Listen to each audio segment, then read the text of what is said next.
처음 읽을 때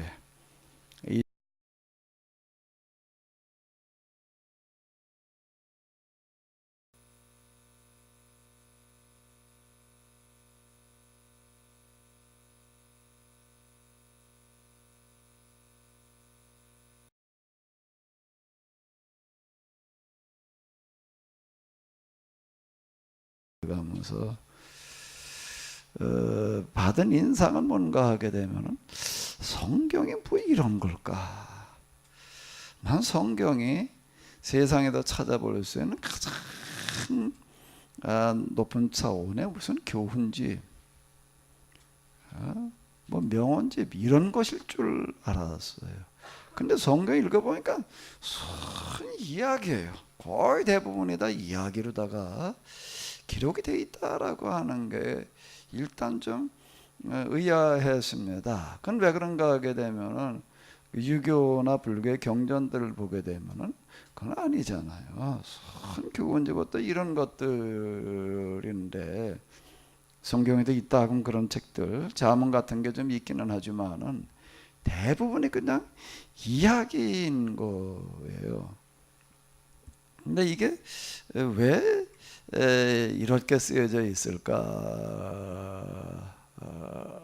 하는 거가 참으로 좀 이제 이렇게 의아했었는데요. 지금 우리가 읽고 있는 여호수아서도 마찬가지입니다. 이야기예요. 이야기 중에서도 지금 뭔가 하게 되면 여호수아가 마지막으로 백성들에게 하는 그런 유언이거든요. 유언. 자, 그냥 이야기입니다. 이야기인데 여기 이렇게 내용을 쭉 이렇게 보게 되면은 뭐 특별한 내용이 아니에요. 그동안 이 여호수아가 이스라엘 사람을 데리고 가나안에 들어와서부터 쭉 있었던 그런 일들을 이제 요약을 해가지고서 하는 그런 이야기가 이렇게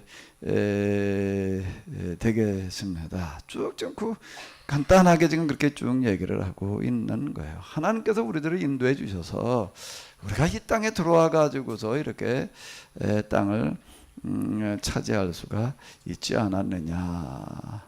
이제 그런 이야기, 그 과정을 이제 쭉 이야기를 해 주는 겁니다.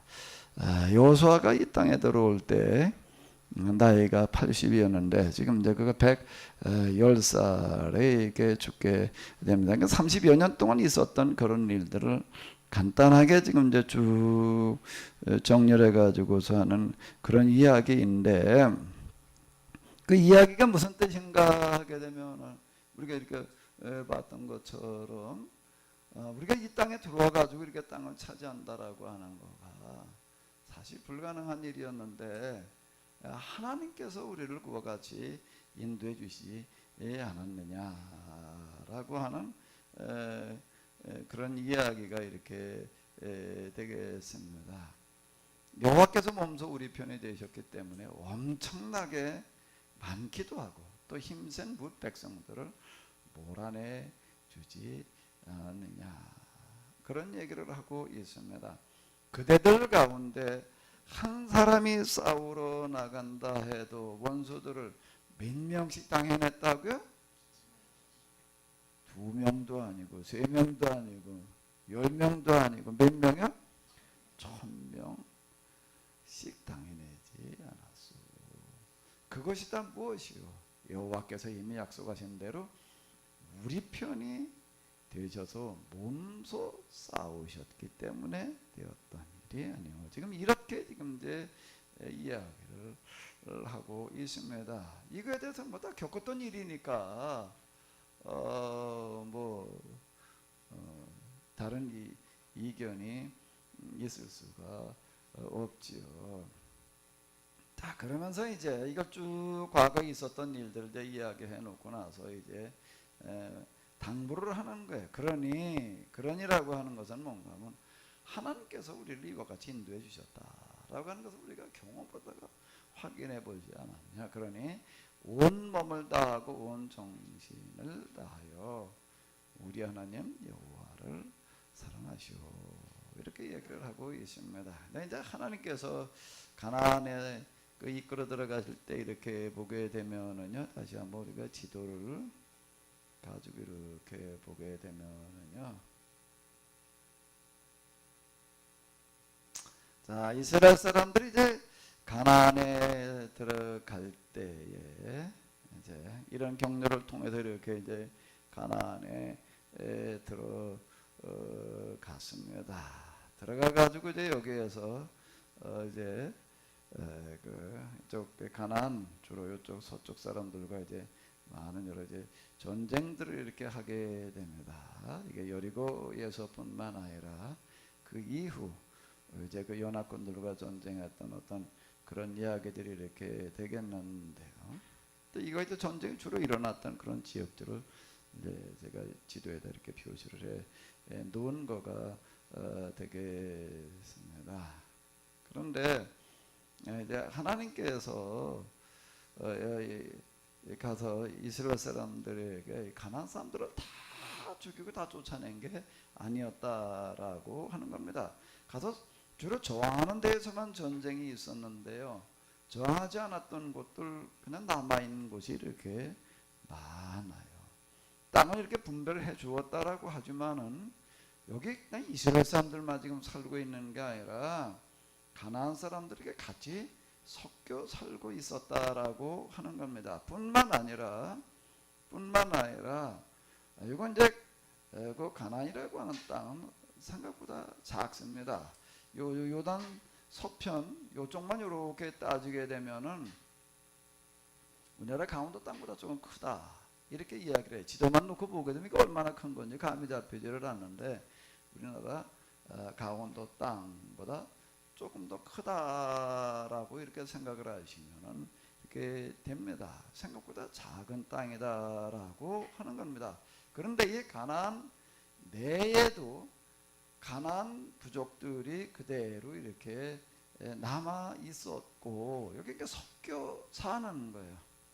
섞여 사는 거고 땅을 분배를 해줬다라고 하는 그런 이야기가 이런 상태에서 분배를 해준 거예요. 이 사람들하고 같이 지금 남아 있는 저항하는 사람들하고만 이제 전쟁을 했으니까 이제 이런 건데요. 그리고 또 하나 중요한 거는 주변에 요 부분들은 나라들입니다.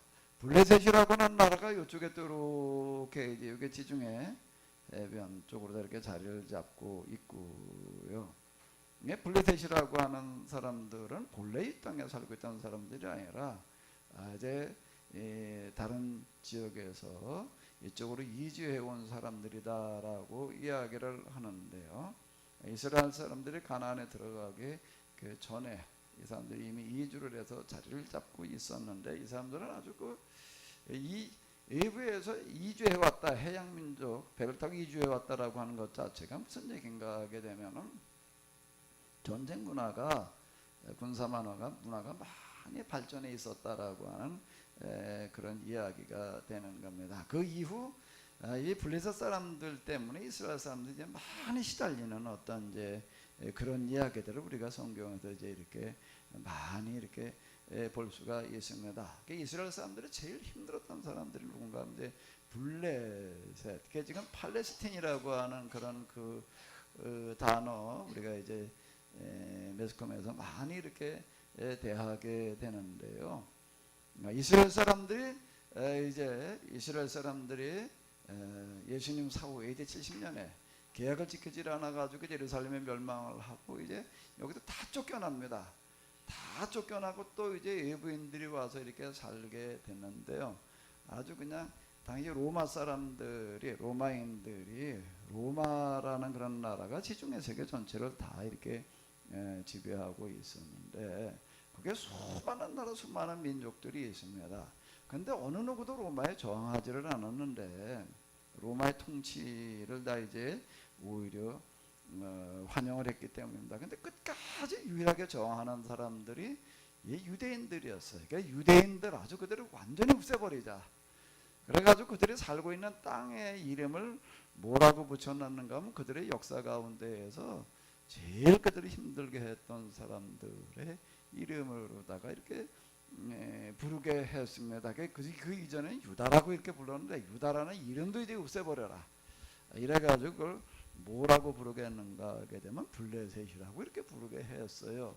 근데 이제 블레셋을 영어식 발음으로 하게 되면 그걸 이제 팔레스틴. 그래서 팔레스타인 이름으로다가 지금도 여기가 이제 이렇게 불리고 있어요. 자, 이 블레셋이라고 하는 나라가 여기 그대로 남아 있었고요. 요수아가 가가지고서 한 일은 30여 년 동안 이거 한 거예요. 이렇게 여기 땅을 이렇게 메꾸되 저항하는 사람들하고만 전쟁을 했고, 여기 지금 이렇게 보게 되면은 이런 이야기가 있습니다. 23장 10절에 1절에 보게 되면은요, 한번 읽어 보실까요? 이스라엘이 주변의 여러 원수들과 싸우지 않고 평화롭게 살 수 있도록 여호와께서 이끌어 주신지 오랜 세월이 지났다라고 이렇게 기록을 하고 있습니다. 여기 들어간 다음에 이제 주변 사람들과 싸울 일이 없이 평화롭게 살게 되었다라고 이렇게 이야기를 하는데요. 이 얘기 속에는 이스라엘 사람들이 가나안에 들어가가지고 강제로 사람들의 땅을 빼앗고 그리고 그들을 지배하고 있었다라고 한다고 하게 되면은 원수들과 싸우지 않고 평화롭게 살 방법이 없는 거예요. 여기 들어가는 과정에 어떤 사람들한테도 원한 살리를 하지를 않았다. 누가 보더라도 야, 이게 참 맞는 얘기다.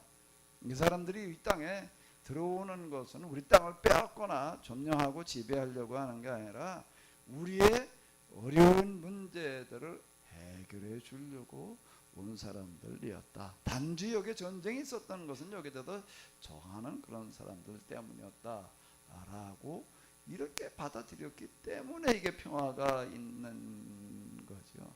강제로 가도 지배하고 다스리고 이러면서 원한을 서게 되면은 평화라고 하는 거는 절대 이제 있을 수가 없습니다. 지금 이스라엘이 이 땅에 이제 이 땅에다 쫓겨나갔다가요. 쫓겨나갔다가 2000여 년 만에 이제 2차 대전이 끝나고 날 그 무렵 좀 국제 정세를 이제 이용을 해가지고서 이제 이 땅으로 다시 이렇게 돌아왔습니다. 근데 이 땅에 돌아올 때 여기 피에로 라고 하는 사람, 피에로 팔레스타인 해방 기구를 얘기를 하는 건데 거기 많은 사람들이 살고 있었어요. 그래가지고 당시 이제 영국을 비롯해 가지고도 세계를 지배하고 있던 이런 나라들이 이스라엘 사람들한테 뭐라고 이야기를 했는가 하면은 이제 당신들의 그 나라를 회복시켜 주기는 한데 여기는 사람들이 다 살고 있으니까 사람들이 살지 않는 땅을 대신 주겠다. 그러니까 아프리카 저쪽 어디를 이렇게 빈 땅을 이제 제시를 했습니다. 여기 가서 살아라. 이렇게 얘기를 하니까 이스라엘 사람들은 싫다. 우린 2000년 전에 우리가 살던 그 땅이어야 된다. 이렇게 해가지고서 이제 여기로 다 이제 이렇게 돌아오게 되는 거예요. 그 여기 살고 있던 사람들은 어떻게 해야 돼요? 2000년 동안 살고 있던 사람들 옆에 이렇게 쫓겨나간 거예요. 그 사람들을 같이 어울려 살도록 정책을 쓴 게 아닙니다. 이 사람들 쫓아낸 거예요. 한쪽으로 다 쫓아내고서 그리고 지금 2000년 만에 들어와가지고 여기 우리 2000년 전에 우리 조상들이 살던 땅이니까 우리 땅이다. 이제 이러고 들어와서 지금 이제 있는 겁니다. 그러다 보니 여기 지금 엄청난 갈등이 일어나고 있어요. 우리가 TV에서 계속 뉴스로 다 이렇게 접하잖아요. 제가 그 성지순례 갔을 때도 이렇게 보게 되면은요, 그 가이드가 이렇게 이제 안내를 하는데 뭐라고 얘기를 하는가 하면 어제 우리가 어디 가도 시장에 가가지고서 그 뭐 저기 예루살렘 잠깐 들어갔던 적이 이렇게 있었거든요. 거기 무슨 저 기념품 사라고 뭐 데리고 갔던 어떤 그런 데가 있는데 거기 지금 폭탄이 터졌다. 그리고 또 그 뒤에 가니까 어제 우리가 갔던 어디서 또 폭탄이 터졌다. 그리고 이제 공항에서 이제 비행기를 타고서 이제 터키로 갔는데 터키로 가니까는 또 뭐라고 이야기를 하는가 하게 되면은 어제 그 공항에서 또 폭탄이 또 터졌다는 거예요. 우린 하루 앞서갔어요. 여러 번 폭발 사고가 일어나는 어떤 이런 것들 이렇게 볼 수가 있는데 평화라고 하는 거는 없습니다. 있을 수가 없는 게 그런 식으로 하게 되면은요. 그럼 이제 여기 우리가 본문으로 다시 돌아와서 이렇게 한번 이렇게 보세요. 근데 여기 지금 23장 1절에는 뭐라고 나와 있는 거죠? 다시 한번 이렇게 좀 보실까요? 자, 여기까지만 한번 다시 한번 보시도록 하겠습니다. 이스라엘이 주변의 여러 원수들과 싸우지 않고 평화로이 살 수 있도록 여호와께서 이끌어 주신 지 오랜 세월이 지났다.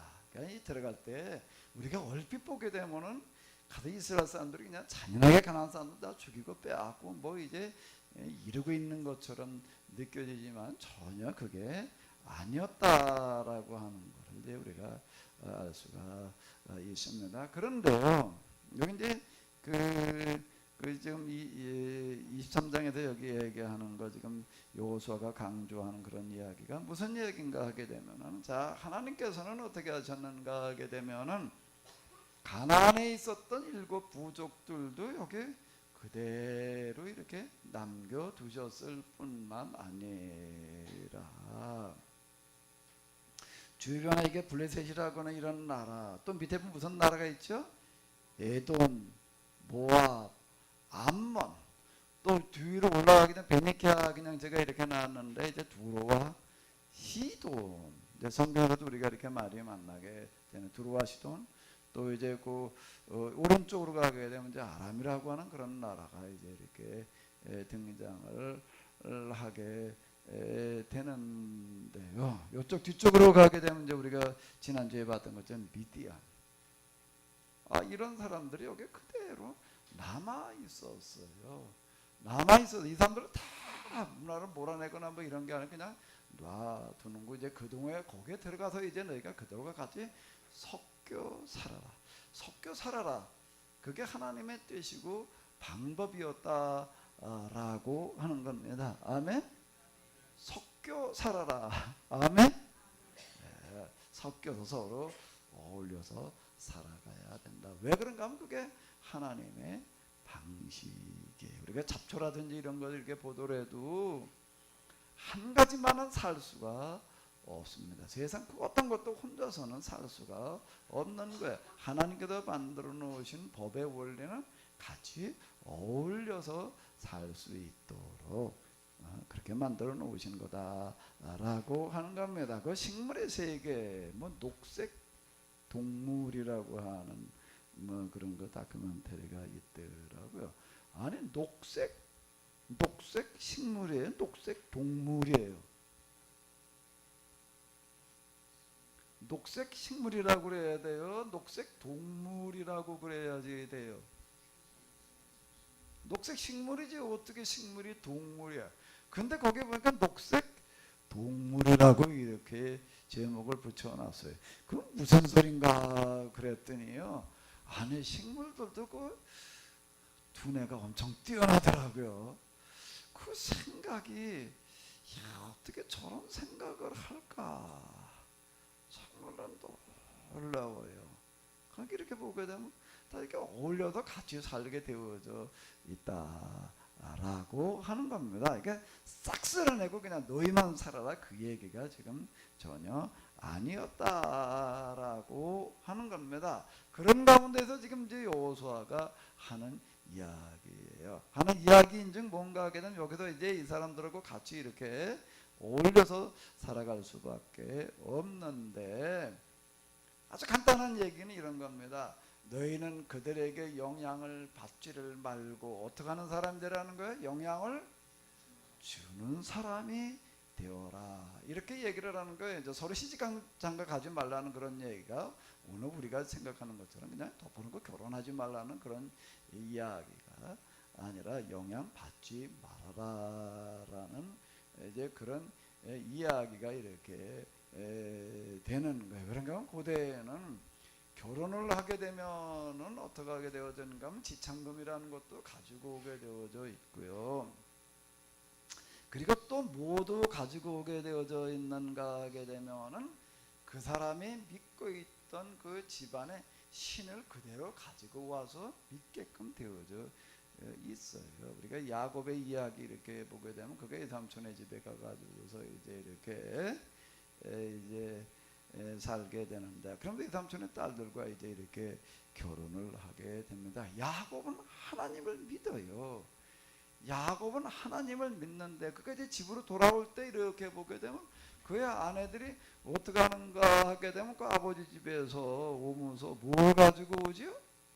그 집에서 믿고 있던 신을 이제 그냥 뭐 믿음만 가지고는 신상 드라빔을 이제 숨겨 가지고 오는 어떤 이제 그런 이야기를 이렇게 볼 수가 있습니다. 우리가 볼 때는 좀 약간 이상하게 느껴져요. 아니 야곱은 하나님을 믿고 있는데 왜 그 아내들은 그 이방신의 그 우상 드라빔을 그렇게 가지고 올라고 그러고 왜 그걸 가지고 믿고 있을까라고 이렇게 이제 생각이 들 수 있는데, 그게 이제 옛날 방식이에요. 결혼을 해도요 그 집안에 있던 신들을 그대로 가지고 와도 그 신 그대로 믿는 거예요. 그 외국하고 또 외교 관계를 맺는다라고 하게 되면 지금 우리가 오늘날하고 외교 관계고 서로 이제 대사관 세워놓고 그냥 뭐 이렇게 그저 업무나 보고 뭐 지금은 그러잖아요. 근데 옛날에는 그게 아니에요. 내가 어느 나라와 국제 관계, 외교 관계를 정식으로 개설을 한다라고 하게 되면은 그 나라의 신을 갖다가 우리나라에서도 인정하고 믿는 거예요. 또 그 서로 신을 이렇게 주고받는 거를 이야기를 하는 겁니다. 오늘 우리가 사는 방식하고는 이게 많이 달라요. 그러니까 그 당시 그 방식을 우리가 이제 이해를 해야지 되는 건데, 그 결혼하지 말아라, 절대 외교 관계 맺지 말아라라고 하는 이야기가 바로 이제 이런 이야기가 되는 게 오늘의 개념이 아니다라고 하는 겁니다. 그런데 우리가 의문이 들어요. 그럼 왜 그렇게 이 사람들하고 서로 통혼을 하지를 말아라라고 이렇게 얘기를 하는가 하면 서로 신앙이 이제 이렇게 뒤바뀌기 때문에 이제 그러는 건데요. 왜 이거를 그 당시엔 다신교 시대이기 때문에 당연하게 그냥 그렇게 생각을 하는 거예요. 내가 남의 집에 초대를 받아서 가게 되면은요, 우리는 누구 집에 초대받아 갈 수 있잖아요. 그럼 가가지고도 주로 그저 뭐 식사하면서 얘기 나누고 그저 뭐 이러고 오는데, 근데 그때 당시에는 집집마다 사는 방식이 전혀 다른데, 그 다른 방식은 뭔가 하면 그 집만이 가지고 있는 신이 있어요. 집집마다 신이 똑같은 게 아니라 달라요. 물론 같은 신도 있습니다. 이게 지금 어느 한 나라 그러면 이제 국가의 신이라는 게 있어요. 국가의 신은 누구나가 다 이제 믿는 거니까 그 신도 이제 믿어요. 그러면서 또 뭘 믿는가 하게 되면은 그 집안에 또 신이 있는 거예요. 그 집안에 있는 신을 또 이제 따로따로 다 있는 거고, 그 다음에 집안에서도 또 어떤가 하게 되면은요, 그 집안에 신이 있는가 하게 되면 각 개인마다 또 신이 또 있어요. 그걸 뭐라면 수호신, 이렇게 이제 이야기를 합니다. 그러니까 한 사람이 최소한 신을 몇을 믿어야 되는 걸까요? 제일 먼저는요, 뭘 믿어야 되는 거죠? 국가의 신. 금방 제가 이제 국가의 가정으로 그냥 넘어가는데, 이제 그 씨족이나 부족이 또 있습니다. 부족이 있다 그러면 부족이 믿는 신이 또 있는 거예요. 그 국가의 신, 부족의 신, 부족 신 밑에는 이제 씨족이 있잖아요. 그 씨족은 그 집안 조상 대대로 믿어 내려오던 그런 신을 말하는 거예요. 그 이제 씨족 신을 또 믿어야 돼. 그 다음에 또 무슨 신을 믿어야 되는 거예요? 가족 신을 믿어야 돼. 그 다음에 또 무슨 신이 있는 거예요? 개인?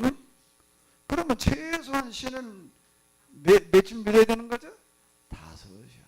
거기다가 이제 사냥하러 다니는 사람은 또 사냥하는 신을 또 믿어요. 또 거기다가 또 바다에 고기 잡으러 나가는 사람은 또 이제 바다 신을 또 갖다 또 믿어요. 그러니까 이게 신이 도대체 한 사람 믿는 신이 이게 몇인지를 몰라. 그래서 다신교 시대 이렇게 이제 이야기를 하는 건데요. 당연하게 다 그러고 사는 거예요. 그런데 그 시대에 유일하게 이렇게 여러 신들을 한꺼번에 믿지 말고 어떻게 하라? 오직 한 분만을 믿어라, 이렇게 얘기하는 그런 정보가 있었어요. 그게 성경이에요. 성경에서는 그 시대부터 여러 신을 그렇게 복잡하게 여러 믿을 게 없다라고 하는 겁니다. 왜 그렇게 생각을 했을까요? 그래서 그 신을 게 여럿을 믿는 게 아니라 그냥 한 분만 믿으면 된다. 이제 이렇게 얘기를 하는 거예요. 그걸 유일신 신앙 이제 이렇게 이야기를 하는 겁니다. 유일신 신앙이라는 건 이제 이렇게도 출발을 하는 거예요. 그럼 유일신 신앙에서는 성경도 유일신 신앙을 얘기를 하는 건데요. 왜 하나님 신을 이렇게 여럿을 믿을 필요 없이 한 분만 믿으면 될까요? 왜 그렇게 생각을 했을까요?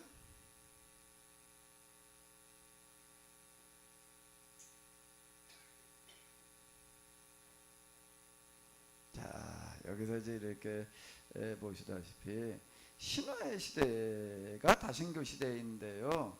다신교 시대인데 이때는 어떻게 생각을 했는가 하게 되면 자연의 현상 하나하나가 다 따로따로 신들이 여러 신들이 있다라고 이렇게 생각을 했기 때문에 이제 그렇게 되는 건데, 근데 유일신 신앙이라고 하는 것은 뭐가 다른 거죠? 어떻게 왜 하나님께 여럿을 믿을 필요 없이 오직 한 분만 믿어야 된다. 그 유자가 오직 유자예요. 유일신 이렇게 얘기를 하는데 왜 그렇게 얘기를 할까요? 아주 단순한 거예요. 강도 신이고 해도 신이고 바람도 신이고 물도 신이고 그런가요? 그게 아니에요. 이 모든 것을 만드신 분은 여럿일 수가 없이 오직 한 분이실 수밖에 없다라는 그런 신앙에, 그 신앙이 사실 지금 와서 이렇게 놓고 보더라도 어떤가 하면 제일 앞선 그런 신앙이 되는 겁니다. 제일 앞선 신앙인데 이게 기원전 수천 년 전부터 아브라함 때부터 이게 2000년 전이죠. 그때부터 이제 어떻게 맺는가. 그 이전 노아도 있고 이제 그러고 한데요. 이 사람들은 여러 신을 믿는 게 아니에요. 오직 여호와 한 분만을 인정을 하고 믿는 어떤 그런 신앙을 이제 가지게 되는 거예요. 이걸 보게 되면 성경의 이야기들이 얼마나 앞선 고차원적인 이야기인지라고 하는 것을 알게 되는 겁니다. 그러니까 지금 여기 이스라엘 사람들이 가나안에 들어갔을 때 가나안의 이 사람들은 다 어떤 사람들인가 하게 되면 그건 다예요. 다 어떤 사람들인가 하면 무슨 신앙을 가진 사람이에요? 다신교 신앙을 가지는 거예요. 근데 이스라엘은 무슨 신앙이라고요? 그냥 일신론이라고 하는 건 여러 신들 중에 나는 그 중에 한 신만은 믿겠다. 신은 하나밖에 없다. 이렇게 생각하는 게 아니고 다신론, 일신론 그렇게 얘기를 하는데 그 중에서 나는 무슨 신도 믿고 무슨 신도 믿고 무슨 신도 믿는 게 아니라 나는 그냥 한 신만 믿겠다. 이렇게 얘기를 하는 거는 이제 일신론이고요. 신은 그렇게 여럿이 있는 게 아니야. 여럿이 다 지배하고 그러는 게 아니라 오직 이 세상 만물을 만드시고 이 모든 것들을 주관하시는 분은 한 분밖에는 없어라고 이렇게 믿게 되는 그런 신앙을 가리켜서 뭐라고 그런다고요? 그런 신앙을 뭐라고 그런다고요? 유일신이라고. 그렇게 오직 유자가 되는 거예요. 유일신 이렇게 이야기를 하는 겁니다. 이 사람들하고 어떻게 하는가 하면 서로 지금 여호수아가 하는 그런 얘기, 그리고 율법 성경도 계속 하는 이야기는 뭔가 하면 이런 다신교적인 분위기 속에서 너희가 다신교 신앙에 물들지 마라. 요 이야기가 이렇게 되는 거예요. 그러니까 유일신 신앙을 너희는 계속 가지고 있어야 된다라고 하는 그런 이야기가 되는 겁니다. 그런데 유일신 신앙은요, 여기까지만이 끝이 아니에요. 유일신 신앙에서는 뭔가 하나님은 오직 한 분이실 수밖에 없는데 그분은 이 세상 모든 것을 만드시고 지금도 주관하시고 지배하시는 분이신데 그 다음에는 또 뭘까요? 그 하나님은 어떤 하나님이실까요? 세상 모든 사람들을 다 똑같이 사랑하시고 그들이 다 복받고 행복하게 살기를 원하신다 라고 하는 겁니다. 아멘. 이걸 내가 그냥 슬라이드 하나 딱 이렇게 오늘 여호수아서 이렇게 마지막으로 하면서 정리를 하면서 어제 저녁 그냥 늦게까지 이걸 그냥 이제 만들어 놓고 아침에도 또 그냥 또 한 번 더 일해 놓고 했는데 이 인터넷에도 이렇게 올려놓고 지금 와서 이렇게 보니까는 파일을 잘못 보내가지고 지금 그냥 그냥 말로 설명해야지 될 수밖에 없네. 파일을 잘못 올려놔가지고서 지금 이제 그 정리된 걸 지금 제가 말씀드리는 거를 이렇게 그냥 딱 한 슬라이드로 만들어놨는데 그냥 설명으로다가 대신 이렇게 할게요. 유일신이라고 하는 건 다신교 시대에 등장하는 그 같은 신관인데 그 이후 이제 지금까지요 가장 앞선 그와 같은 신앙이고 신관이다라고 하는 겁니다. 자, 근데 다신교와 비교했을 때 그런 거고요.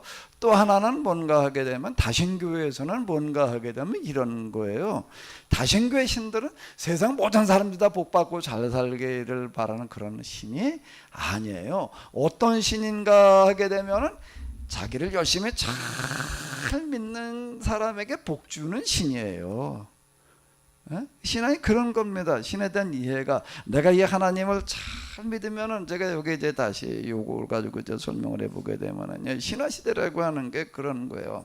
내가 그 신을 가가지고서 그냥 열심히 제사로다가 제물로다가 잘 섬기면은 나에게 복을 준다 이렇게 믿는 거예요. 그게 다신교 신앙이에요. 이게요. 근데 유일신 신앙은 어떤 걸까요? 하나님은 어떤 하나님이에요? 다신교의 신은 자기 자신을 잘 믿는 그런 사람들이 다 잘 살게 해준다라고 하는 그런 이제 신앙인데, 그중에 더 열심히 믿는 사람을 이제 더 큰 복을 준다 이제 이렇게 하는 게 이제 다신교 신앙인데, 유일신 신앙은 어떤 신앙인가 하게 되면 하나님은 모든 사람들을 똑같이 다 사랑하시고 다 잘되고 행복하기를 원하신다라고 하는 거고요. 어느 게 맞을까요? 다신교 신앙이 맞아요? 유일신 신앙이 맞아요? 하나님이라면 어떤 하나님이어야 될까요? 당연히 세상 모든 사람들 다 똑같이 사랑하셔야 되겠지요? 예수님께서 하시는 말씀이 뭔가 하면 당시 유대인들 자꾸 이거 구분해가지고 얘기를 하는 거예요. 우리만 선택받았고 이방인들은 선택받은 사람들이 아니야. 그 사람들은 지옥의 땔감에 불과해. 이런 식으로다가 이제 얘기를 하니까 뭐라고 말을 하는가 말씀하셨는가 하면 하나님께서는 비를 햇빛을 악인과 소인에게 똑같이 내려주신다 이렇게 이야기를 하시는 건데요. 하나님은 세상에 악한 사람도 똑같이 사랑하시는 줄로 믿습니다. 여러분들이 자식을 낳았는데 어떤 애는 말을 잘 듣고 어떤 애는 말을 또 잘 안 듣고 자꾸 삐딱하게 나가요. 그러면 누굴 더 사랑할까요? 안 권사님 삐딱하게 나가는 자식을 더 사랑하신다고? 진짜 그렇게 돼요?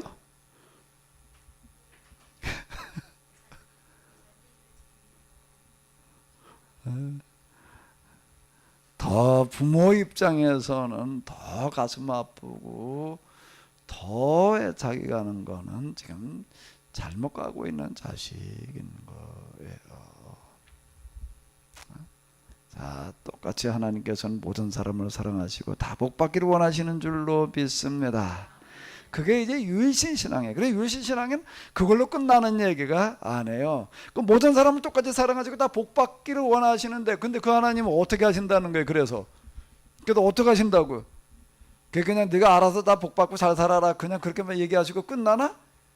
나를 열심히 믿어 그럼 내가 너한테 복 줄게. 그거는 신화 시대에 자 신화 시대의 신은 뭐라고 해요? 네가 나를 열심히 믿으면 내가 너한테 복 줄 거야 이렇게 약속하는 겁니다. 그게 신화 시대 다신교의 신의 약속이에요. 그 유일신 하나님의 약속은 무슨 약속을 하실까요? 너가 나를 잘 믿으면 내가 너한테 복 줄게 그렇게 약속을 하시나요? 안 하시나요? 예? 여기 지금 이렇게 보게 되면 계속 이제 여호수아가 무슨 얘기를 하는가 하게 되면 이렇게 얘기를 하고 있어요.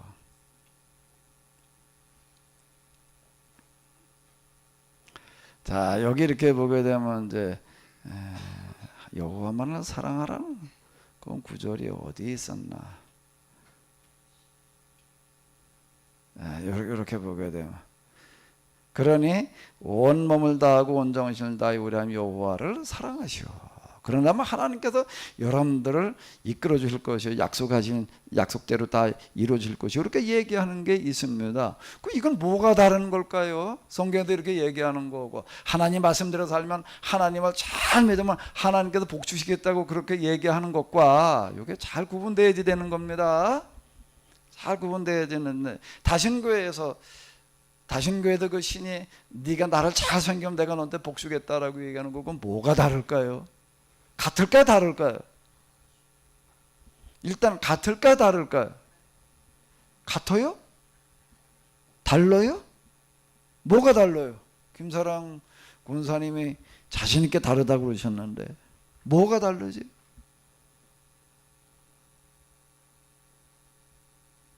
뭐가 다르지?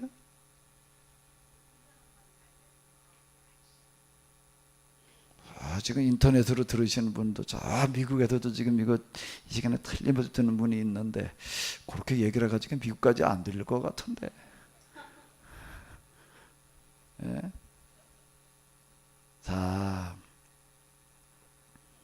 하나님께서 복 주시겠다고 약속하시는 거, 유일신 하나님의 약속과 다신교 시대의 이방신의 약속은 뭐가 다른가 하게 되면은, 하나님께서 복을 주시는 방법인데요, 하나님께서 복을 주시는 방법에 있어서 방법이 다른 겁니다. 유일신 하나님께서 복을 주시는 방법은 어떻게 주시는가 하게 되면은, 거기서 이 하나님의 뜻을 잘 이해하는 사람, 그리고 하나님의 뜻을 실현하려고 하는 사람, 하나님의 뜻이라고 하는 거가 뭔가 하면, 하나님 뜻이라는 게 뭐라고? 세상 모든 사람들이 다 어떻게 되기를 바라시는 거예요? 다 복받고 잘 살기를 원하는, 바라는 그런 사람을 통해서 복을 주신다라고 하는 겁니다. 하나님께도 직접 개인에게 하나님 잘 믿으면 그 사람 복 주셔서 잘 살게 해주신다. 그거는 다신교, 우상종교, 신화시대의 신앙. 이걸 우리가 자꾸 좀 혼동을 하고 헷갈립니다, 이 부분이요. 근데 성경에서 얘기하시는 것은 뭔가 하게 되면, 하나님께서 하나님을 잘 믿는 사람, 그 사람에 그냥 복을 줘, 그 사람 잘 살게 해주신다. 그거는 신화시대의 다신교의 방식이에요. 그러니까 하나님의 방식이라고 하는 건 뭐라고요? 하나님을 잘 믿는 사람에게일까요? 그 뒤에 이제 뭘 봐? 사람 뒤에 뭐를 붙여야 될까요? 사람 뒤에 뭐를 붙여야 돼요? 사람을 통해서. 뭐라고요? 사람을 어떻게 해요? 통해서. 그 사람을 통해서 모든 사람들에게 복을 받게 하시겠다. 그 아브라함에게 하시는 그런 말씀, 여기서 이제 유일신 신앙이 정확하게 드러나게 되는데, 너와 내 후손을 통해서 모든 민족이 복을 받게 하리라는 그런 말씀이에요. 그게 하나님께서 복을 주시는 방법이에요. 자, 복을 주시는 방법은 신화시대, 다신교시대, 미신시대의 신을 뭐라고 해야 되나? 네가 나를 잘 믿으면 내가 너한테 복을 왕창 줘서 네가 그냥 잘 살게 해주겠다, 이렇게 얘기를 하는 겁니다. 예? 아멘? 뭘 아멘 하신 거예요? 하나님을 잘 믿으면 하나님께서 복 주셔서 잘 살게 해주신다, 그걸 아멘 한다는 얘기라고요? 그건 무슨 종교, 무슨 신앙이라고요? 신화시대의 우상종교의 복의 개념이에요. 근데 성경에도 얘기하는, 성경에도 복이라는 얘기, 복을 주신다는 얘기가 이렇게 많이 나오는데, 무슨 얘기가 되는가 하면, 하나님을 잘 믿는 사람에게요, 사람을 통해서예요. 사람을 에게의 신앙과 이렇게 통해서 신앙의 차이예요. 내가 아예 너를 통해 가지고 너만 잘 살게 하는 게 아니라, 너만 복받게 하는 게 아니라 어떻게 하겠다고요? 세상 모든 사람을 다 복받게 하겠다라고 하는 그런 말씀이 되는 겁니다. 한번 그럼 생각을 해봐요. 어떤 사람이 더 큰 복을 받은 사람일까? 하나님을 잘 잘 믿어가지고 혼자 잘 사는 복을 받은 사람일까요? 하나님을 잘 믿어가지고 그 사람을 통해서 세상 모든 사람이 다 복받게 하는 사람이 더 큰 복을 받을까요? 그건 얘기할 필요도 없지요. 얘기할 필요도 없어요. 그냥 내가 너를 통해서 모든 사람들이 다 복을 받게 하겠다. 그 말씀을 뭐라고 얘기를 하는가 하게 되면 두 단어로다가 이렇게 얘기하시는 거를 뭐라고 얘기를 할까요? 성경에다 계속 나오는 단어가 있는데 그게 뭐예요? 그게 뭐예요? 두 글자예요. 두 글자. 여기 지금 여호수아서 23장 맨 마지막 구절에도 그 단어가 나와요. 그 단어 가지고 딱 얘기를 하는데 여기서 찾아본다 무슨 단어가 있을까요? 계약이라는 겁니다. 이게 이렇게 중요한 이야기가 되는 거, 그걸 계약이라고 그러는 거예요. 네가 나를 잘 믿으면 내 말씀대로 잘 따르면 내가 너를 통해서 세상 모든 사람들이 복을 받게 하겠다. 그걸 뭐라고 부른다고요? 계약. 이게 성경에서 얘기하는 중심이에요. 그러니까 성경의 이름을 계약이라고 이렇게 붙이는 거예요. 그러니까 성경은 두 계약의 체계예요. 첫 번째는 무슨 계약이죠? 옛 계약, 그래서 구약이라고 불러요. 그 다음에 이스라엘 사람들 그걸 제대로 못했어요. 그래서 이스라엘 사람들을 이제 그냥 이스라엘 사람들과 맺었던 계약을 이제 폐기하시고 하나님께서 이제 예수님을 통해 가지고 새로운 계약을 다시 맺으시는 그걸 신약 이렇게 이야기를 하는 겁니다. 자, 이제 우리가 이 계약의 말씀대로 한다고 하게 되면 하나님 말씀대로 산다는 게, 하나님의 뜻대로 한다는 게, 하나님을 사랑한다는 거는 뭘 얘기를 하는가 하면 뭘 지키는 거를 말하는 거라고요? 계약을 지키는 것을 말하는 거예요. 계약을 잘 지키게 되면은, 계약이라는 게 뭔데요?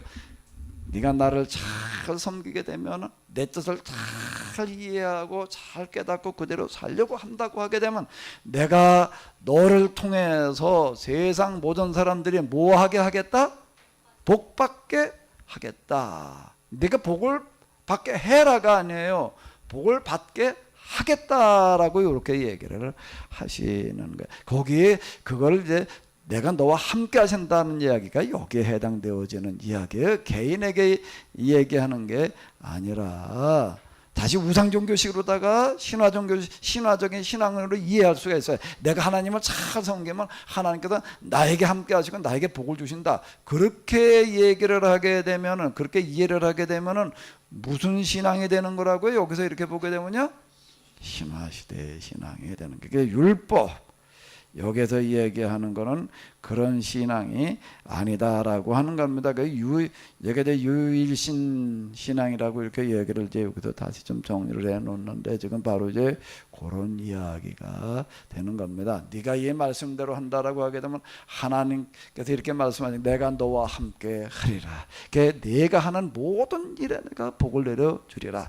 요거를 뭐라고 부르냐면 또 아주 좋아하시는 단어가 하나 있을 텐데, 새로운 한 해를 보내고 또 새로운 한 해를 맞으시는데, 내년 한 해에는 여러분들 모두가 하시는 일마다 어떻게 됐으면 좋을까요? 하시는 일마다 어떻게 하면 좋을까요? 형통하시기 바랍니다. 그 형통은 뭘 가지고 형통이라고 그러는 걸까요? 형통은 다 좋아해. 근데 뭘 가지고 형통이라고 그러는 거지요? 뭘 가지고 형통이라고 그러는 거예요? 하나님의 계약 말씀대로 살게 되면은 하나님께서 하시는 일마다 다 함께 하시고 이리 되게 해주시겠다. 그렇게 얘기를 하시는, 그게 성경에서 얘기하는 형통이에요. 주의 기도 제목을 갖다 놨는데 용지를 갖다 놨습니다. 이걸 잘 이해하시고 좀 용지에다가 기도 제목을 써가지고 오시기 바랍니다. 그래서 좀 날씨가 좀 춥고 그렇지만은요, 내일 저녁에 좀 가지고 오세요. 그리고 우리 같이 좀 기도하도록 하겠습니다. 에이, 그거 뭐 집에서 그냥 혼자 해도 되지 뭐 이렇게 생각할 수도 있겠지만은요, 두세 사람이라도 내 이름으로 모이는 곳에 내가 너희와 함께 있으리라. 너희가 땅에서 뭐든지 매면 하늘에서도 풀리고, 또 땅에서 뭐든지 풀면 하늘에서도 풀리리라. 이렇게 이제 이야기를 하시는데요. 하나님께서 들으시는 기도는 개인의 기도, 우리의 공동체의 기도를 들으시는 줄로 믿습니다. 그러니까 1년에 한 번 하는 것과 같은데 기도 제목을 그냥 신화시대에 복비는 방식으로다가 쓰지 마시고 유일신 하나님에 대한 이해를 잘 하시고 그대로 좀 한번 기도 제목을 가지고 오셔서 잘 쓰시고 같이 기도해서 내년 한 해 동안 여러분들이 하시는 모든 일마다 다 형통하시기를 바랍니다. 아멘. 다 형통하니까 이걸 잘 이해를 해야 돼요. 지금 여호수아가 여기서 하는 얘기가 무슨 얘기가 되는가 하면 그런 이야기가 되는 겁니다. 이걸 가지고 있어야지 이해가 되는 건데, 너희가 나가도 혼자 나가도 너희가 1000명을 맞서 싸웠다. 감히 너희와 맞서 싸울 엄두를 내지를 못했다라고 이렇게 얘기를 하고 있는데요. 자, 오늘까지 그대들이 잘해왔던 것처럼 오직 우리 하나님 여호와만을 부여잡고 살아야 하고 그분께만 꼭 매달려 있어야 하오라는 이야기가 그런 뜻이 되는 거예요. 그 29절을 한번 읽어보시도록 9절 10절을 한번 읽어보시도록 하겠습니다. 여호와께서는 몸소 우리 편이 되셔서 엄청나게 많게도 하고 또 힘도 센 백성들을 모두 몰아내 주지 않으셨어. 그 덕분에 그대들로 말하자면 그 누가 그대들 앞에 서서 그대들을 대항하여 맞설 엄두나 내었어. 오늘날까지 그 누가 그대들과 싸울 생각이나 하였어. 그대들 가운데서 단 한 사람이 싸우러 나간다 해도 원수를 1000명씩 당해내지 않았어. 그것이 다 무엇이요? 여호와께서 이미 약속하신 대로 우리 편에 되셔서 몸소 싸우셨기 때문이 아니요. 그 왜 하나님께서 우리와 함께 하시고 이렇게 다 싸워주시는가 하게 되면은 뭐 때문에 그러는 거죠? 우리가 뭘 하고 있을 때 그렇다는 거예요. 뭐를 잘 지키고 있을 때예요? 계약을 지킬 때 하나님께서 그와 같이 하시겠다. 그 계약을 지킬 때 하나님께서 하시겠다라고 하는 것을 성경에서 뭐라고 얘기를 하는가 하게 되면은 약속이라고 이렇게 이야기를 하고 있습니다. 그래서 하나님께서 틀림없이 약속을 지키신다. 이미 약속하신 대로, 계약대로라는 그런 얘기가 이렇게 되는 게 틀림없이 그와 같이 해주실 거다라고 이렇게 얘기를 하고 있습니다. 그런데 분명히 알아두시오. 여기 십장가 가지 말라 그런 얘기는 뭔가 하면 그들의 신앙을 단순하게 우리가 얘기하는 저 결혼하지 말라는 이야기가 아니에요. 이 신앙을 이제 흐트러지는 일을 하지 말아라. 분명히 알아두시오. 그런데 그 약속이라고 하는 거에는 형통의 약속만 있는 게 아니에요. 형통의 약속만 있는 게 아니라 저주의 약속도 있다라고 하는 겁니다. 우리 하나님 여호와께서 이 백성을 그대들 앞에서 다시는 몰아내지 않을 것이요. 그러는 날에는 그들이 그대들에게 올가미가 될 것이요, 덫이 될 것이요, 그대들의 욕구를 사정없이 후려치는 채찍이 될 것이요 라고 이렇게 얘기를 하고 있는데요. 하나님께서 가나안의 이스라엘 사람들을 데려다 놓고 어울려 살게 하시는 것은 그곳에서 참 신앙을 지켜가면서 그들에게 영향을 받지 말고 좋은 영향을 그들에게 주어서 그들도 다 복을 받게 너희가 해라 라고 이렇게 해주신 건데, 오늘도 우리가 마찬가지인 줄로 믿습니다. 세상에 나가가지고 사람들과 같이 섞여 살아가고 있는데요, 우리가 그들에게 신앙으로 좋은 영향을 주게 돼야 될 줄로 믿습니다. 우리가 형통해서 그들이 다 복받게 될 줄로 믿습니다. 자, 이제 그게 지금 성경에서 얘기하는 그런 말씀이 되는 건데요. 이제 이게 23장이고요. 24장으로 넘어가게 되면 이제 마지막 장이 되겠습니다. 세겜에서 이제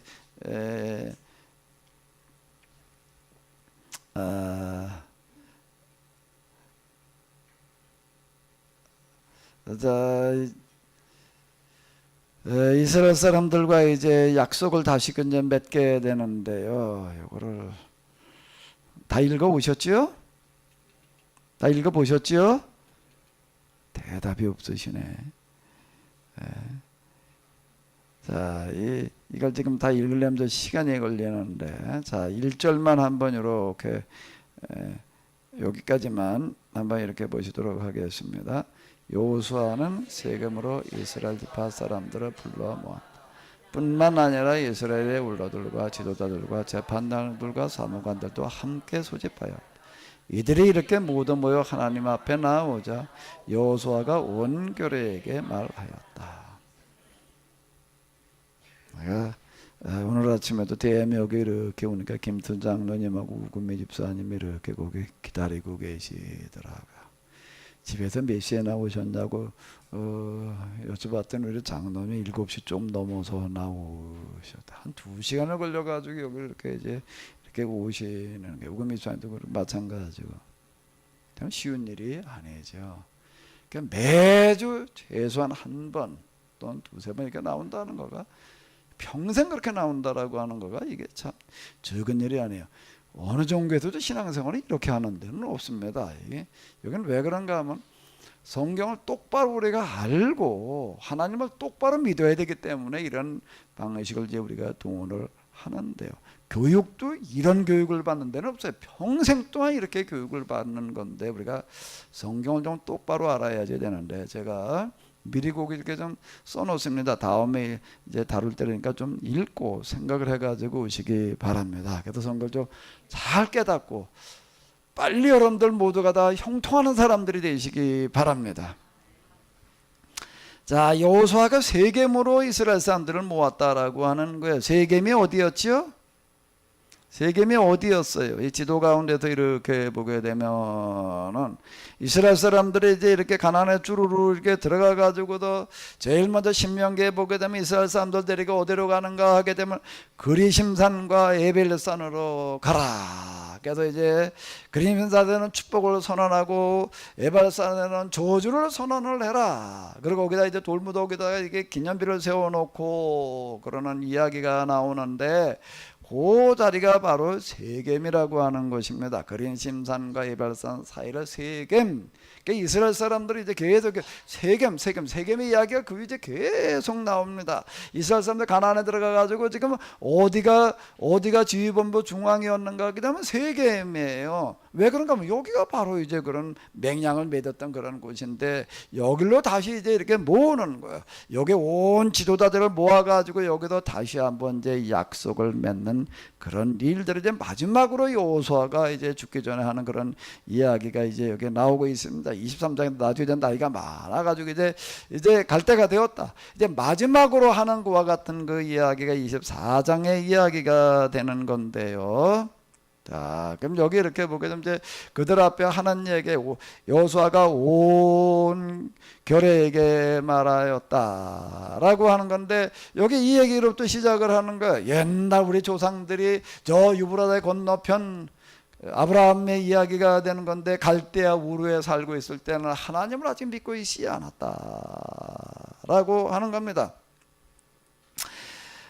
옛날 옛정도의 조상들이 유브라데강 건너편에 살 때는 다른 신들을 섬기며 살지 않았더냐 이렇게 얘기를 하는 거야. 아브라함을 얘기를 하는 거야. 아브라함도 본래부터 하나님 믿고 있던 거야. 다신교 신앙 특히 우상장사를 하고 있었는데 하나님께서 그들을 이제 불러내셔서 오직 이제 여호와 하나님만을 믿게 하지 않으셨느냐. 그 간단한 그들의 역사를 이제 주르르 이렇게 얘기를 쭉 이제 돌이켜서 얘기를 하는 거야. 그러면서 이제 애굽을 거쳐가지고 우리를 이 땅까지 이렇게 인도해 주시지 않았느냐. 오는 과정에 있었던 일들 십보리 아들 모압 왕 발락의 이야기 그리고 이제 발람을 불러다가 이제 저주 내리게 했던 그런 이야기 이게 그만큼 이제 큰 영향을 미쳤기 때문에 이제 이런 얘기들 이제 주로 이렇게 지금 하고 있는데요. 그리고 요단 동편에 와가지고서 이제 요단 동편을 이제 이 사람들이 싸움을 걸어오는 바람에 할 수 없이 그들과 전쟁이 벌어져가지고 원래 그 땅까지 차지하려고 그랬던 거는 아닌데 그 땅을 이제 우리가 또 그 땅까지 차지하게 되지 않았느냐. 그리고 우리가 그 땅에 들어올 때 보게 되면 하나님께서 우리보다 먼저 뭘 보내셨는가 하면 연병을 보내셨다 그러는데 이제 원어는 뭔가 하게 되면 말벌을 보내셨다. 말벌 뭔지 아시죠? 벌한 테 잘못 써서 죽는 사람들 이제 그 뉴스가 이때감 나오는데요. 말벌 한테 쏘이면은 한 방만 맞아가지고도 잘못하면은 죽습니다. 말벌한테 여러 방 쏘여가지고도 죽지 않은 사람은 없어요. 그 말벌은 그만큼 무서운 거예요. 근데 그 말벌 이렇게 이제 얘기를 하는데요. 자, 이렇게 얘기를 하고 있습니다. 요거 한번 읽어보시기 바랍니다. 너희가 칼을 쓰기도 전에 너희가 화살을 쏘기도 전에 내가 그들을 쓰러뜨려. 내가 하나님께 직접 하시는 그런 말씀이기 때문에 이제 그런 건데요. 자, 그리고 그 다음 얘기도 한번 또 읽어보시기 바랍니다. 그러고 나서 나는 너희가 일구지도 않은 땅을 너희에게 주었다. 너희가 세우지도 않은 여러 성읍을 너희에게 주었다. 너희는 그 땅에 그 성읍에 자리하고 너희가 가꾸지도 않은 포도나무에서 포도송이를 따먹었다. 너희가 키우지도 않은 무화과 나무에서 무화과를 따먹었다. 이 얘기는 뭔가 이스라엘 사람들이 가나안에 이미 사람들 살고 있는 곳에가 같이 섞여서 살 수 있도록 인도해 주셨다라는 그런 이야기가 이제 되는 건데요. 그러는 이제 여호와만을 모시고 살아가라. 이제 요 앞에는 이제 하나님께서 직접 하시는 말씀이 되는 거고, 이제 여호수아가 하는 얘기예요. 이제 자, 그러니 이제 여호와를 모시고 살아가시오. 여호와를 섬기며 살 때 온전히 여호와만을, 진실되 여호와만을 받들고 살아가시고 계속 하나님만을 이제 섬기라는 그런 이야기도 앞에서 말씀드리는 거죠. 그러면서 이제 15절에서 이렇게 이야기를 하고 있습니다. 이제 15절이 이제 여호수아가 말하는 결론이에요. 자, 15절 한번 읽어보시도록 하겠습니다. 하지만 여호와를 섬기며 살아가는 것을 못 마땅한다. 그것이 지금 그대들이 누구를 섬기며 살아갈 것인지 분명히 선택하시오. 그대들의 선조들이 유브라데강 건너편에서 살 때 섬겼던 그 신들을 모시며 살 생각이 있어? 그도 아니면 지금 그대들이 들어와 살고 있는 이 땅에서 아모리 사람들을 섬기고 받드는 신들을 모시며 살 생각이 있어? 그대들 마음대로 선택하시오. 어찌하든 좋소. 그러나 나와 내 집안은 여호와만을 섬기고 살아가겠소. 자, 이제 여러분들이 선택하라라고 이렇게 지금 이야기를 하는 겁니다. 하나님은 왜 여호수아가 이렇게 딴짓 절대 믿지 마라, 여호와 믿어야 돼, 이렇게 얘기를 하지만은 맨 마지막에 가서 이제 여러분들이 스스로 선택을 해라. 그건 하나님께서 하시는 그런 방법인데요. 하나님은 절대 강요하지 않으십니다. 그랬더니 백성들이, 그래 여호수아는 이렇게 얘기를 하는 거예요. 어찌하든 여러분들이 어떻게 하든지 간에 좋은데 그러나 나와 나의 집안만은 오직 여호와를 모시고 살아가겠다, 이렇게 얘기를 하니까 백성들이 뭐라고 이야기를 하는가 하게 되면 이렇게 이야기를 하고 있습니다. 자, 한번 읽어보시겠습니다. 우리는 무슨 일이 있어도 여호와를 저버리지 않겠습니다. 절대로 그분께 등 돌리지 않겠습니다. 무슨 말씀이십니까? 다른 신들을 섬기다니요 천부당 만부당한 말씀입니다 라고 이렇게 이야기를 해요. 이제 여호수아가 이제 또 뭐라고 이러는 거예요. 근데 여러분들이 하나님을 떠나게 되면 틀림없이 여러분들에게는 재앙이 있을 것이다 라고 하는 것을 다시 한번 지금 이야기를 하고요. 자, 지금 이제 이렇게 이야기를 하고 있습니다. 자, 요거를 한번 읽어보시도록 하겠습니다. 여호수아가 이제 마지막으로 하는 얘기인데요. 그렇다면 좋소. 그대들이 분명히 여호와를 섬기겠다고 결의한 일에 그대들이 자신이 증인입니다 하고 백성들이 대답하되 그대들이 지니고 있는 이방 신상들을 모두 없애시오. 오직 마음을 이스라엘의 하나님 여호와께만 향하시오. 그분께로 온 정성을 모으시오 라고 당부를 하고, 백성들은 뭐라고 얘기를 하는가 하면 우리의 하나님 여호와만을 우리가 섬기며 그분의 말씀만을 따르겠습니다. 그래서 이제 여기서 뭐가 맺어지는가 하면은 제목을 여기 붙여놨는데요. 세겜에서 계약을 맺다. 왜 세겜인가 하게 되면은 이제 다시 말씀을 드리는데 바로 요 산이거든요. 요 산. 여기가 이제 그리심산이고 여기는 에벨산. 여기 사람들이 모여서 이제 이렇게 이쪽에 한편에 서고 이쪽에 한편에 서고 그러면 이제 양쪽에 다 설 수 있잖아요. 그 요 가운데 여기에서 지금 이제 계약을 맺는, 다시 갱신하는 그런 이야기가 이렇게 되겠는데요. 자, 세겜에서 이제 계약을 맺는 어떤 그런 이야기가 그 뒤에 나오고 있습니다. 계약을 맺고, 자, 요 구조는 한번 직접 읽어보시도록 하겠습니다. 자, 여기까지가 이제 계약 맺는 그런 이야기, 마지막 이야기가 되겠습니다. 그리하여 그날 여호수아는 백성을 위하여 세겜에서 계약을 맺고 따라야 할 법과 규정을 지키게 하였다. 그런 다음 여호수아는 이러한 모든 사건을 하나님의 율법책에 기록하였다. 뿐만 아니라 여호와의 성막에 서 있는 알라라고 하는 상수리 나무 아래에 큰 돌을 가져다가 기념으로 세워두었다. 보시오, 이 돌들이 우리들에게 증거물로 남아있을 것이요, 이 돌은 하나님께서 우리에게 하시는 말씀을 모두 다 들었소.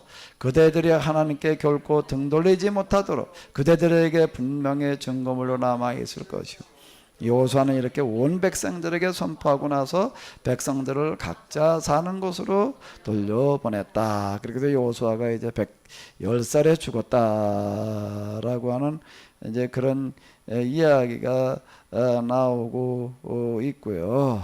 아론의 아들 엘르아살도 세상을 떠났다. 백성들은 그래 엘르아살의 아들 비느하스의 소유의 언덕에 장사하였다. 이게 이제 비느하스의 이야기가 이제 마지막으로 나오는데, 이 이야기는 뭔가 하게 되면 이제 여호수아를 이어가지고 다음 지도자가 누가 됐다는 얘기예요?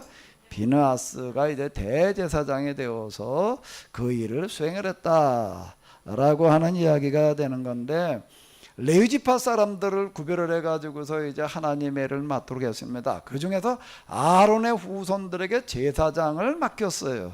레위인들은 이제 주로 이제 그래도 좀 일반 일들을 하는 거고, 제사장들이 이제 거기에서 그 중요한 일들을 맡게 되는 건데요. 그래서 이제 아론의 후손들이 맡게 했습니다. 근데 제사장도 한 사람만 있는 게 아니에요. 여러 사람이 있는데 그 중에도 이제 매 세대마다 대표적으로 한 사람을 세워 놓습니다. 그걸 이제 대제사장 이렇게 이야기를 하는 거예요. 그럼 대제사장은 아론의 아들들 가운데서 누가 할 거냐? 아론의 후손이 많거든요. 그 중에서 여기 무슨 얘기가 나는 건, 이제 우리가 민수기에도 지난번에 이렇게 봤잖아요. 발람의 사건 때문에 이제 그런 그 전염병에 돌아가지고 그럴 때 그걸 앞장서 가지고서 이제 그걸 막는 역할을 했던 사람, 그 사람이 누군가 하게 되면 비느하스라고 하는 겁니다. 그래서 내가 비느하스의 자손들에게 복을 내리리라 이렇게 이제 말씀을 하시는데, 그건 그냥 빈말이 아니에요. 하나님의 말씀은 절대 빈 말씀이 아닌 줄로 믿습니다.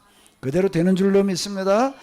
비느하스의 후손들에게 복을 주리라는 그런 말씀이 무슨 이야기가 되는가 하면, 그들로 하여금 대제사장이 되게 하셨다, 최고의 지도자가 되게 하셨다라고 하는 그런 이야기가 되는 건데, 그건 왜 그런가? 그 사람을 통해 가지고서 이제 이 신앙이 이제 올바로 지켜나가도록 이렇게 해야 되기 때문에 그러는 거고요. 비느하스가 또 그런 역할을 했기 때문에 그렇습니다.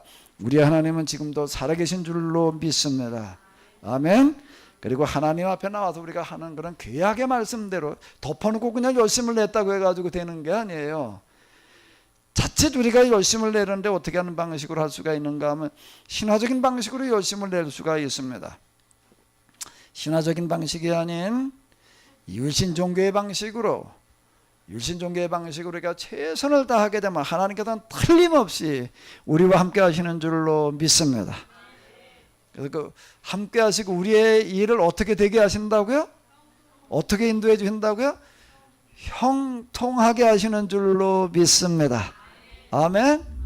한 해를 마무리 지면서요, 제가 여러분들에게 화두로 제가 선물을 하나 드릴게요. 화두 선물을 하나 드리는데, 뭔가 하면 금방 말씀드리는, 다 같이 한번 따라해 보시기 바랍니다. 형통.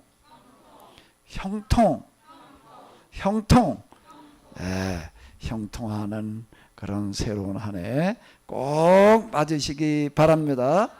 어떻게 할 때 그렇게 된다고요? 콩을 심으면 콩이 나요. 팥을 심으면 틀림없이 뭐가 나요? 팥을 심었는데 콩 났다는 사람은 세상에 아직까지 없어요. 김수 장로님 지난 한 해에도 농사 많이 지셨는데 배추를 심었는데 무 나는 경우가 있었나요? 배추씨에 무씨가 섞여서 나는 경우는 있을지 몰라도 배추씨에는 틀림없이 배추가 나는 게 맞죠? 감자도 심으셨는데 감자 심었는데 고구마가 되는 경우가 있나요? 없어요. 그게 약속이에요. 똑같이 이런 약속은 자연의 세계에만 있는 것이 아니라 신앙의 세계에도 있다라고 하는 겁니다. 신앙에서 그걸 약속 이렇게 얘기를 하는 거 계약인데 우리가 계약을 잘 이해를 해야지 되는 거예요. 이게 자꾸 막인 와가지고 신화식으로다가 이걸 이해를 하게 만들어 놓고 다신교 시대식으로 신앙생활 하게끔 이렇게 자꾸 이제 우리를 잘못된 신앙으로 가게끔 만들어 놓는데, 우리가 바른 신앙을 가지고 바르게 행하기만 하면은 콩을 심으면 틀림없이 콩이 납니다. 팥을 심으면 틀림없이 팥이 나요. 아멘. 그러니까 말씀대로 살면은 틀림없이 뭐가 날까요? 틀림없이 뭐가 날까요? 형통이 나오는 줄로 믿습니다. 무슨 말씀이요? 덮어놓고 말씀이라고 그러면 이게 헷갈려. 무슨 말씀이요? 계약의 말씀대로 살면은 틀림없이 우리가 하는 일이 형통하게 될 줄로 믿습니다. 아멘. 그래서 여러분들이 한 해 동안 참으로 신앙생활 하시라고 많이 힘드셨는데요, 새로운 한 해에는 많은 일들이, 여러분들이 하시는 또 모든 일들이 다 어떻게 되기를 바라세요? 형통하시기를 바랍니다. 다 형통하시기를 바랍니다. 지금 여호수아서 23장 24절에 나오는 그런 여호수아가 마지막 이스라엘 사람들이 하는 약속의 이야기가 바로 이런 얘기가 되겠는데요. 기도 용지를 가지고 가셔서 다 기도하시면서 정말 기도 제목을 한번 잘 작성해 가지고 내일 저녁에 오시기 바랍니다. 우리 같이, 제가 여러분들에게 특별히 축복 기도해 드린다 그런 얘기가 아니라, 물론 저도 그렇게 하겠지만 우리가 다 같이 우리의 문제를 가지고 기도하는 시간을 가지도록 하겠습니다. 기도하시는 모든 일들 다 형통하는 새로운 한 해 되시고요. 그리고 마침 또 이제 5일 6일 우리가 이제 신년 초 이제 임원 교인 수련회를 하는데, 거기에서 우리가 이 계약의 말씀들을 어떻게 지켜야 될지를 속별로 또 이제 이렇게 각 부별로 잘 고민하시면서 좀 정하시기 바랍니다. 우리 하나님께서 우리가 여기서 기록하는 대로, 우리가 쓰는 대로 하늘에도 기록하고 쓰고 실현시켜 주실 줄로 믿습니다. 마지막 주일 예배를 드리게 하심을 감사드립니다. 하나님, 우리의 신앙이 말만의 신앙이 아니게 하여 주시옵소서.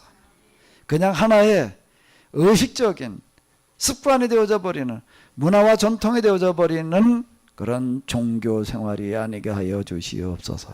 하나님과의 살아있는 관계, 계약이 실현되어지는 그런 신앙이 되게 하여 주시옵소서. 한 해 동안 그래도 저희들 나름대로는 열심히 한다고 했지만 많이 부족했습니다. 그 모든 것들을 용서하여 주시옵소서. 그리고 이제 새로운 한 해를 맞이하면서 이제 저희들의 심기일전하여 이제 새로운 각오를 다지고자 합니다. 여기에 함께 하시며 새로운 한 해에는 정말로 계약의 말씀이 결실을 맺어서